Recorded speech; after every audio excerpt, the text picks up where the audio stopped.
Everything's just changed here. Let's put that back. Yes, I didn't know whether to go to Top Trip on the way here or on the way back. All yours. So we're shooting on 4:3 for you. Off you go. Brilliant, thank you. So to start off with, can I just get you to explain to me what the film's all about? Yeah, basically, sorry, hold on 1 second. Basically, Lymelife is, it's about these two very dysfunctional families, but mainly about Rory Culkin, who plays Scott, and it's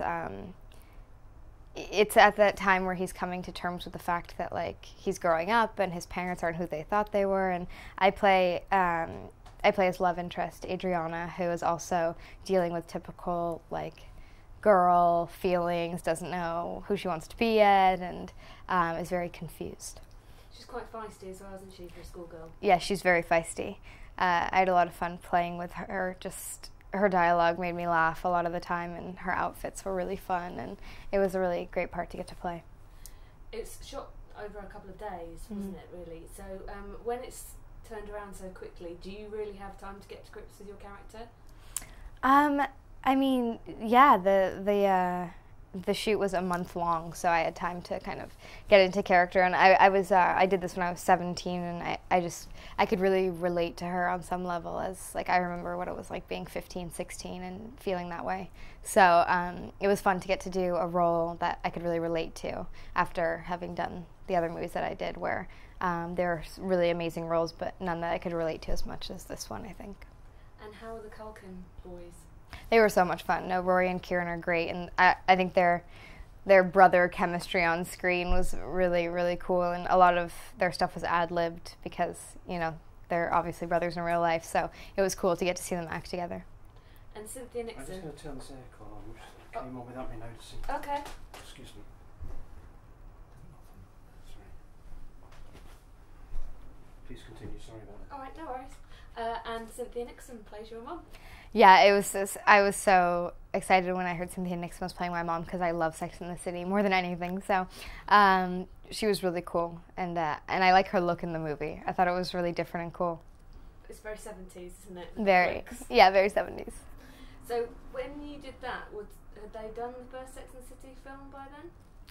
That's a good question. I don't remember. I really don't. Are you looking forward to seeing the new one? I'm so excited. I can't wait to see it. Yeah, I think I want to get dressed up with my friends and go.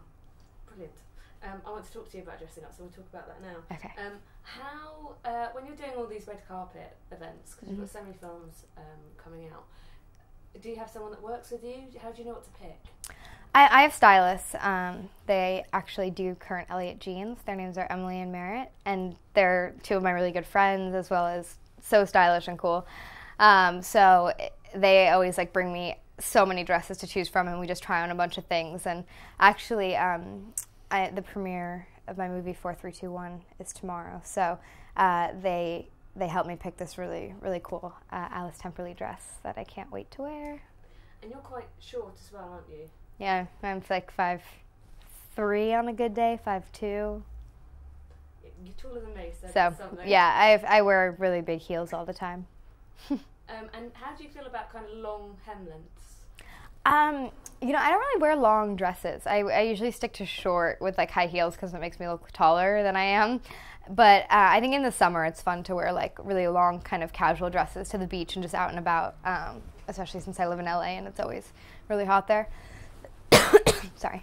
That's fine. No, I just noticed that when it was the Met Ball, wasn't it, recently, and you'd worn a short dress. Yeah. And I would have worn a short dress because I'm short as well. Yeah. And I just wondered whether you had that kind of thing about your height and picking the right dress that kind of doesn't swamp you, because a lot of the red carpet outfits, they're like almost ball gowns. Yeah. No, I think, like, ball gowns are good sometimes, but I just, on the carpet for a premiere, I feel like it's too much, and then you have to sit in it all night and go to the party, and you're worrying about your dress, and it's just, it should be, you know, I'm also 19. I just want to wear something, like, fun and flirty and nothing too kind of long and dowdy. Tell me about your earring. You're looking very punk today. Oh, am I punk today? Oh, yeah, I don't know. I'm obsessed with this safety pin earring. I got it on a shoot. It's Marc Jacobs, and I've been wearing it every day. It is looking very Someone punk. noticed. Is punk one of the looks you like? I mean, the hair and the top, everything?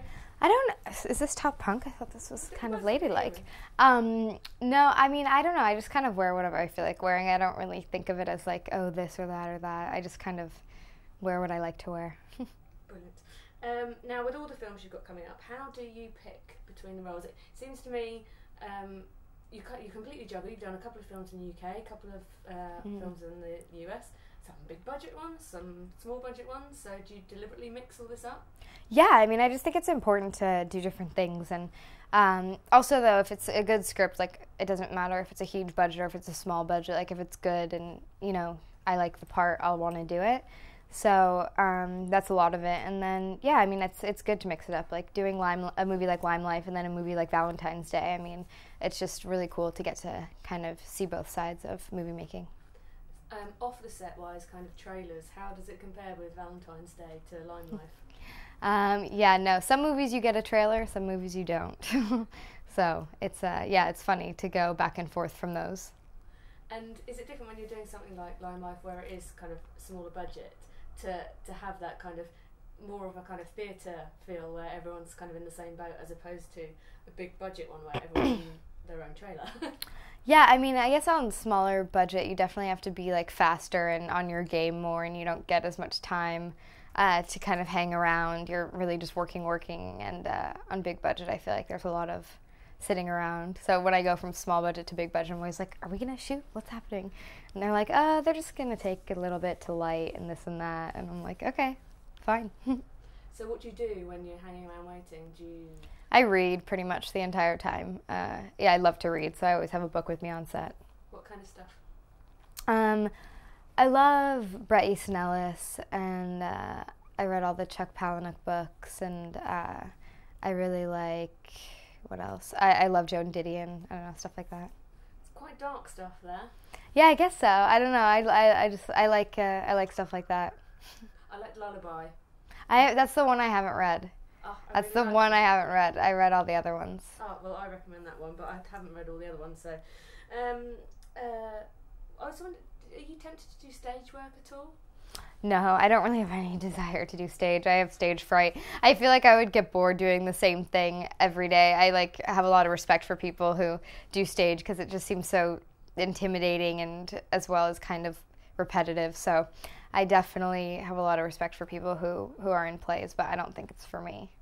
And how about with the UK-US thing? Where do you put... I mean, obviously you're quite anglicised now. You know Topshop and... I mean, obviously I live in America. I live in California, but I think I prefer the UK. I love London. I'm supposed to leave this week, and I think I'm going to extend my trip.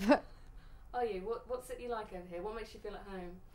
I mean, I have really good friends here, and also I don't know. I love the shopping, and I love like the nightlife of just going out to dinner with like big groups of friends, and I don't know. It's just easy to get around, and it's beautiful, so I love it.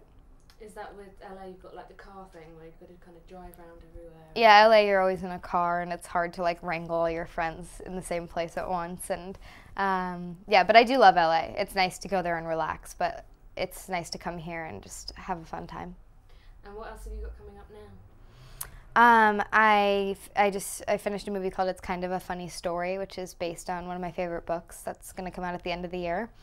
And then I just finished another small independent called Homework in New York, which is with Freddie Highmore, actually, a Brit, and he was great. So that was a really fun movie that I think is going to be really, really amazing. How's he? Because he's studying for his exams at the moment. Yeah, he was studying while we were shooting. He's so sweet. We had a really fun time together. So I think it's going to be a really, really great movie. He's so cute in it.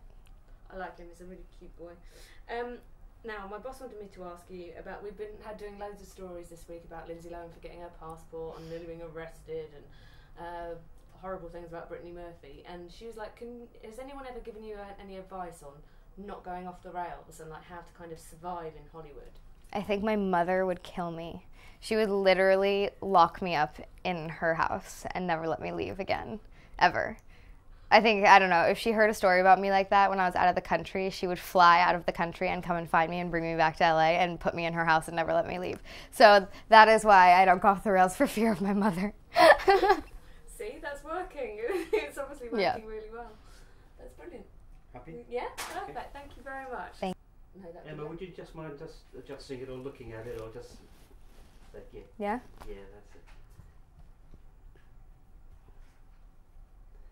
Thank you so much.